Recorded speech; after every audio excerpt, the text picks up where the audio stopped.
10e, sous l'impulsion de la majorité de gauche depuis 2 mandats, nous sommes passés de 6 à 12% de logements sociaux.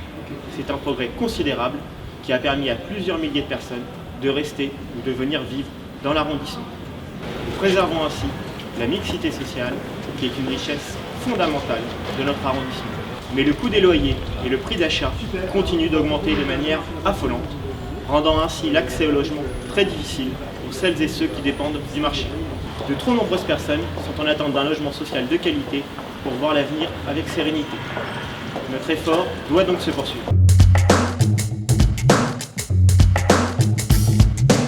Comme il n'y a plus de terrain disponible pour construire, la seule solution pour réaliser des logements sociaux consiste pour la ville à acheter les immeubles ou les groupes d'appartements mis en vente. Pour qu'aucune transaction nous échappe, nous proposons de mettre en place une commission consultative foncière composée d'élus, d'habitants d'arrondissement, d'associations, qui permettra d'examiner toutes les mises en vente et fera ressortir toutes les préemptions possibles par la ville. Il faut également continuer la bataille pour rendre disponibles les logements vides en augmentant les taxes sur les logements vacants, en exigeant la réquisition des immeubles et des bureaux inoccupés pour des raisons de spéculation.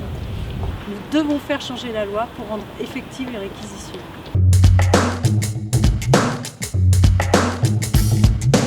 Alors, au niveau parisien, les élus communistes se battent systématiquement avec un certain succès pour augmenter la part du budget que consacre la municipalité au logement social.